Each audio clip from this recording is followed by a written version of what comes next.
Welcome to the channel.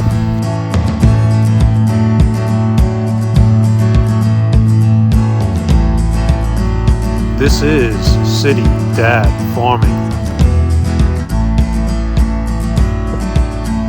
Okay, so today we're going to be looking at the Weider XR 6.1 bench and rack combo. The tools we're going to use today: just some box wrenches and some ratchets for the right size nuts and bolts that we're dealing with.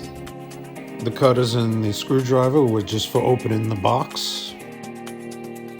We followed the directions pretty much step by step.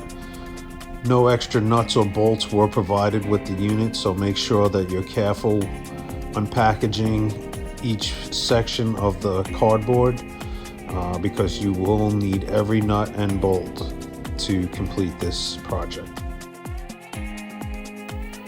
So the first tip I'm going to give you is when you get to the part in the directions where you have to attach the cross member, you're going to want to make sure you don't over tighten these bolts right here, because that metal is not that thick. You're definitely going to need that extra washer that's in place, because even with that washer I found that over tightening was starting to bend that metal.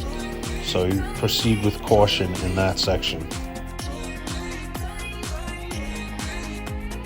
It actually does come with quite a few pieces, so make sure you have yourself a pretty wide berth area to assemble this. You're going to need some room to maneuver the parts and pieces around to get everything situated.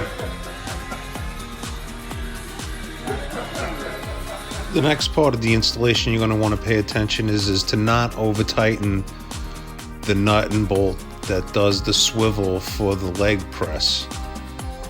If you over tighten that, it will bind up and not allow the weights to move freely. This next part, the directions weren't real clear, but the top of the bench is the part with the gray side.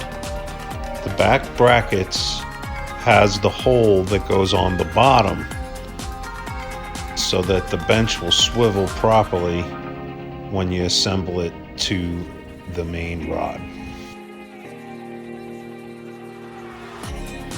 So my thoughts on this project is it went together fairly smooth.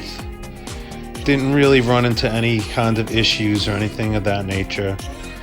I've been using this product for a couple of weeks now, and I like it. The one drawback is my son's a little bit shorter than me, and he finds that the bars are kind of in a little too close for him. I reach around to the outside and don't really have an issue, but he says he'd like to see the spacing on the top bars to be out a little bit further than they are. Other than that, it seems pretty good. It's a little rocky, but it holds the weights, and I've been enjoying using it. So I definitely would give this one a big thumbs up and recommend you to get it for your own little home gym.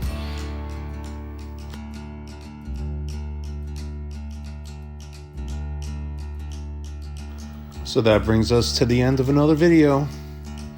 Make sure you give us a big thumbs up if you like what you saw, and make sure you tap that subscribe button to join our family.